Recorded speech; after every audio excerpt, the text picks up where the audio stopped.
Ada adab zahir, ada adab batin. Jam berapa sekarang? Oke. 15 menit lagi.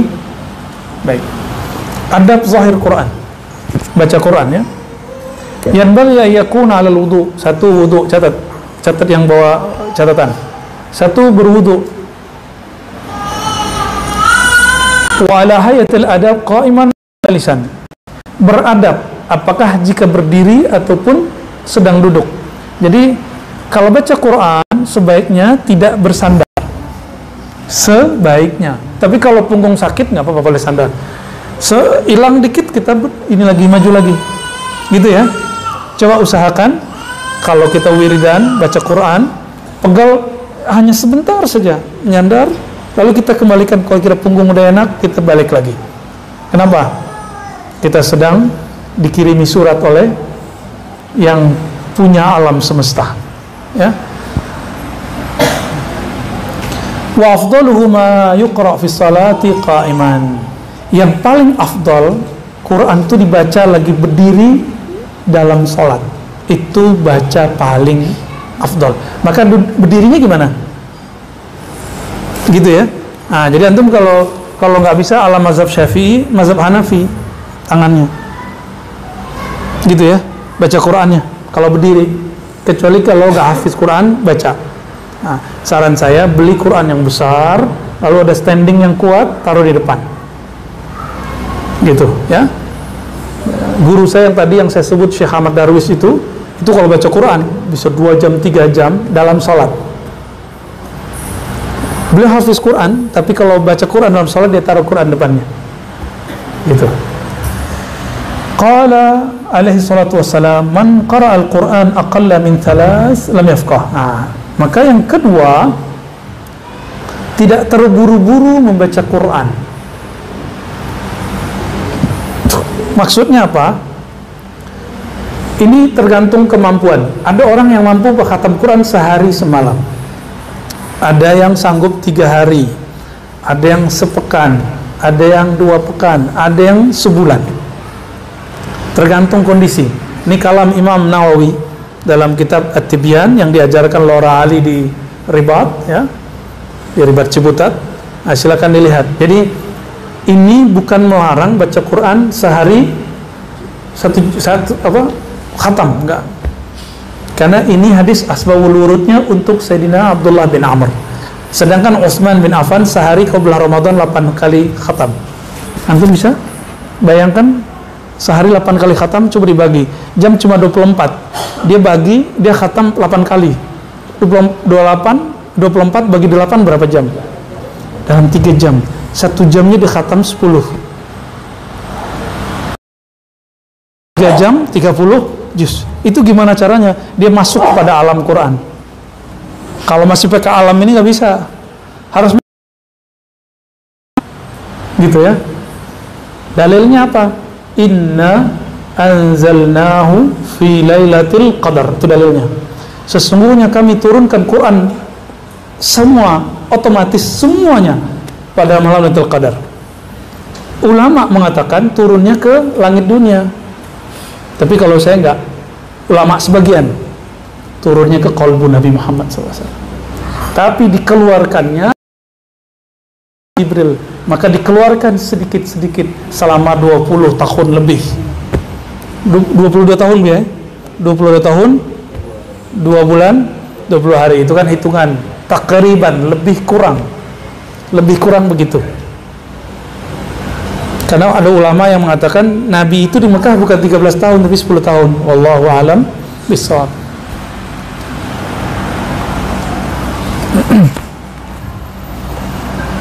Nah, saran saya sekarang yang aman itu nggak usah tergesa-gesa, sehari sejuz. Mulai besok bisa? Senin? Mulai besok. Nggak sanggup setengah juz. Masa nggak sanggup sih? Sibuk amat sih. Sejuz itu kalau bacanya tartil berapa lama? 1 jam, kelamaan. 40 menit kalau Buya Azul Asfi baca tartil. Ada tartil, ada sardan. Sardan itu cepat. Dan itu dibolehkan, bukan sardan ya. Ya, kitab At-Tahbir fi Ulumil Quran, Al-Imam Al-Hafiz As-Suyuti menyebutkan tentang cara-cara baca Quran. Boleh dengan cara cepat, itu sardan. Hanya orang itu yang mengerti, hanya dia dan Allah yang mengerti. Ya, tapi bagi telinganya jelas, dan bagi telinga orang yang bisa masuk ke alam dia, itu bisa dimasuki. Itu kayak yang tadi yang dari Kia yang dari Cirebon, itu bukan 1-2 orang lah, banyak orang. Itulah paku-pakunya Cirebon, ya. Semoga di Jakarta juga banyak di Jakarta, cuma tersembunyi. Kalau nggak Jakarta yang banyak masalah ini nggak akan aman dari dulu, ya. Kita ini kan di bawah jalur ini, jalur gempa ini. Tapi karena mereka mengaku nama Allah di bumi, itu bumi diam. Allahumma sholli ala Sayyidina Muhammad. Bukan berarti yang kena gempa nggak ada ahli zikirnya memberi sesuatu kemuliaan kepada mereka yang kita tidak tahu, ya. Adab yang berikut, membacanya hati. Nah, itu terjemahan saya. Tarassul wa tarassul mustahabun fi tilawatil Quran. Tarassul itu membacanya kalau saya itu nahawan,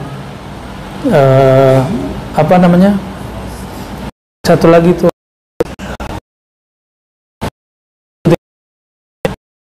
membaca dengan membersamakan suasana hati dianjurkan dalam membaca Al-Quran.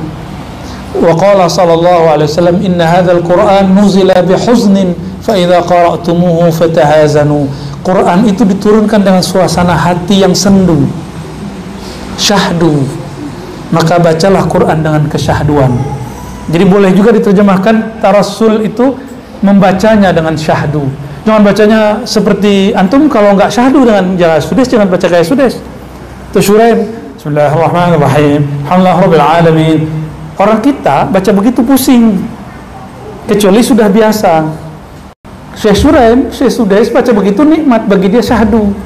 Bagi saya enggak. Apalagi kalau belakangnya ien, bismillahirrahmanirrahim, alhamdulillahirabbil alamin. Mana ada baca Quran Rasulullah begitu, nggak ada.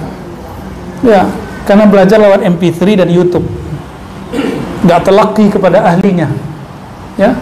Kalau telaki kepada ahlinya, bunyi vokal dibaca ien, ayem kali, sama uon, nggak ada, sama sekali nggak ada. Yang ada cuma a, i, nggak ada o, nggak ada ie. Yang disebut ma'il, itu sebenarnya ro, yang kemudian ada ya-nya, maka dia cenderung, tapi ro sebenarnya ro yang cenderung ada ya matinya, ada istilahnya itu, ya. Tanya kepada ahlul Quran, ahlul qiraat. Jadi jangan sembarangan ngaji Quran itu. Kalau orang bersanad, tidak dianjurkan hafalan kita dibenerin lewat MP3. Kalau mau benerin bacaan Quran, langsung talaki kepada kolbu ahli Quran. Begitu juga ilmu zikir, ya. Datangkan ahli Quran langsung. Jadi baca Qurannya gimana? Tarassul, syahdu. Inna hadzal Qur'an nuzila bihusnin. Quran diturunkan penuh kesyahduan. Fa idza qara'tumuhu fatahazanu. Jika engkau membacanya, maka bacalah dengan kesyahduan. Nah, syahdunya orang Jawa, orang Sunda kan lain-lain, ya. Boleh nggak baca Quran dengan irama lokal? Boleh. Nahawan itu lokal, itu dari Persia. Hijaz itu dari sekitar Mekah, Madinah. Ada Ros. Ada apa lagi? Jiharkah tadi, itu semua irama. Jadi orang-orang Persia Khurasan, mereka lama tinggal di Mekah, baca Quran, terdengar oleh orang-orang yang sedang haji umrah. Ditanya, kamu dari mana? Dari Nahawan. Maka disebutlah irama itu irama Nahawan. Jadi Nahawan itu bukan buatannya orang Indonesia, ya, apalagi orang-orang ahlu bid'ah, ya. Bukan. Itu boleh-boleh aja. Jadi boleh-boleh aja baca Quran dengan irama apa tuh orang Jawa yang macapat apa? Boleh. Syaratnya cuma satu, tidak merubah makharijul huruf dan ilmu tajwid. Itu syaratnya. Nggak ada lagi. Jangan dahulukan irama daripada makharij. Ya, tapi jangan baca Quran dengan irama fusaq, irama orang-orang fasik. Ya, irama-irama yang digunakan untuk membaca syair-syair kefasikan, syair-syair yang bertentangan isinya dengan ajaran Islam. Jangan dibaca. Tapi sebenarnya irama itu netral, yang salah itu isi syairnya. Nah, itu namanya maqamat, ya. Jadi kayak bayati, ba'nawa, terus hijaz, jiharka, ros, sika, itu semua namanya maqamat. Boleh disebut juga dengan nada, ya. Tarannum, ya. Wa yanbaghi an yuraya haqqa ayati as-sajdah fayasjud sawa'an sami'ahu min ghairihi aw qara'ahu huwa bi nafsihi. Nah, tadi udah berapa? Sekarang yang keberapa? Yang keempat. Yang keempat, perhatikan konten ayat. Jika ayatnya sedang berbicara tentang sajadah, maka sujud. Jika berbicara rahmat, minta rahmat. Tentang surga, minta surga. Tentang neraka, berlindung dari neraka. Tentang siksaan bencana, berlindung dari bencana.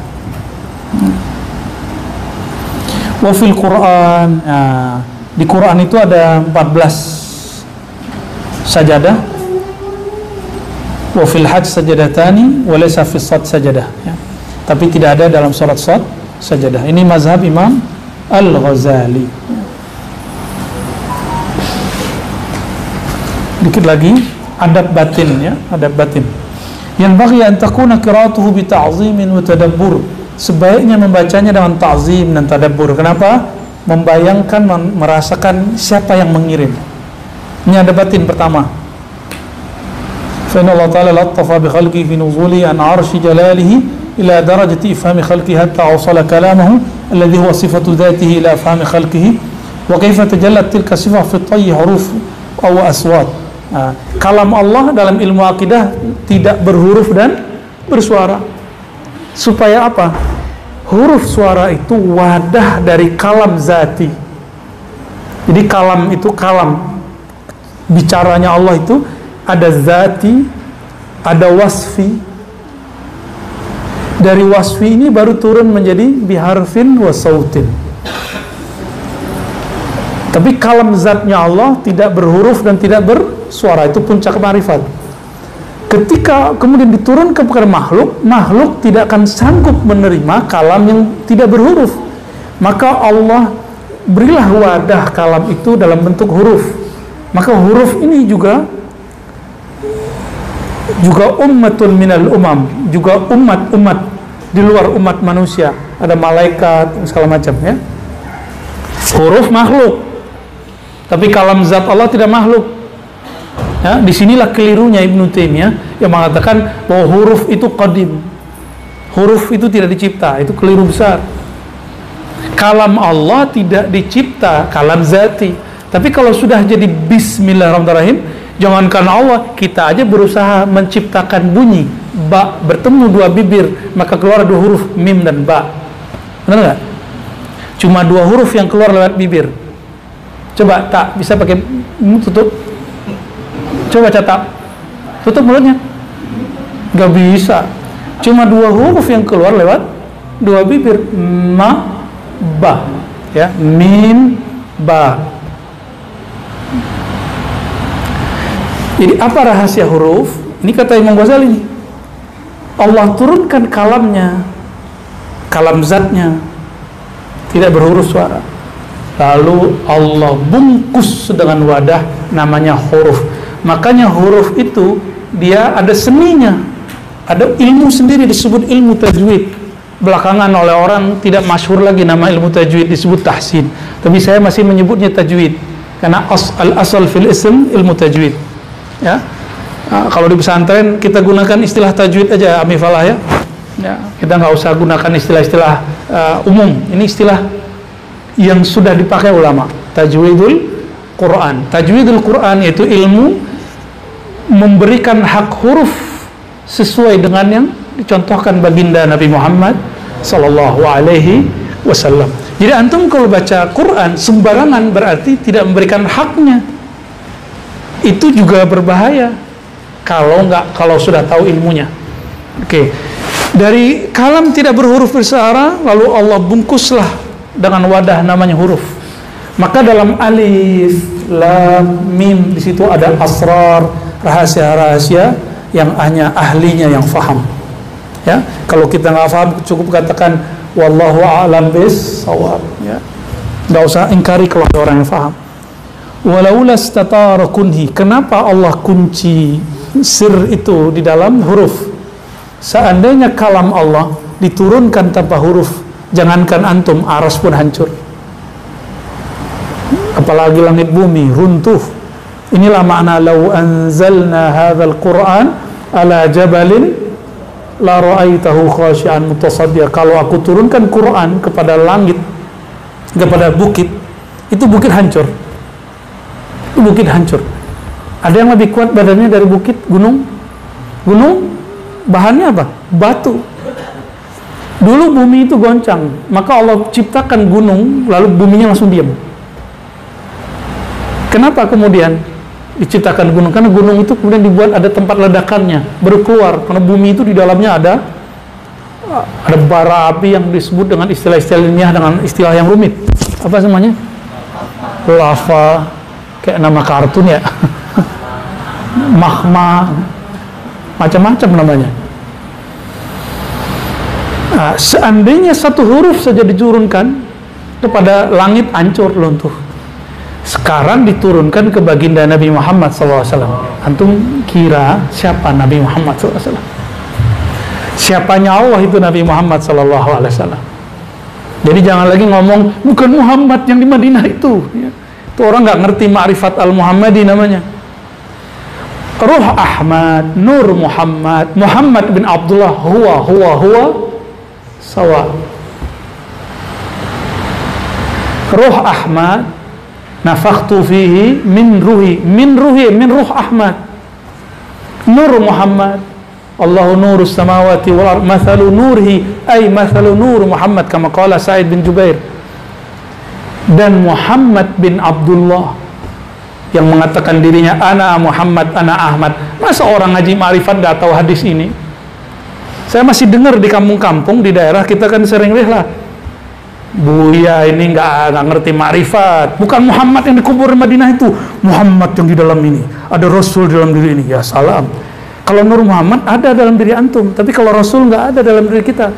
Ternyata kawan pakai tafsir syaitani, bukan tafsir isyari. Laqad ja'akum rasulun min anfusikum, telah datang Rasul di dalam dirimu, dari dirimu, di dalam dirimu ada Rasul. Lah berarti ada Rasul setelah Rasulullah dong. Ini hati-hati. Al-batiniyah yang di dalamnya ada zandaqah, kezindikan, yang mengatakan ada kerasulan di dalam diri setelah kerasulan Nabi Muhammad SAW.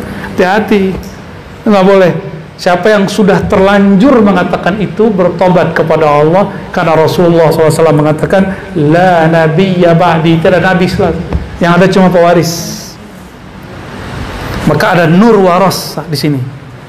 Man amila bima alima warathahu ilman ma la ya'lam. Kan hadisnya, hadis Nur Muhammad itu. Siapa yang beramal dengan ilmunya, ilmu Nabi Muhammad SAW, Allah akan wariskan ke dalam dirinya nur, yaitu ilmu yang tidak pernah dia pelajari dari siapapun, tapi dia jadi tahu. Ya, kok jadi serius gitu? Emang lagi serius ya.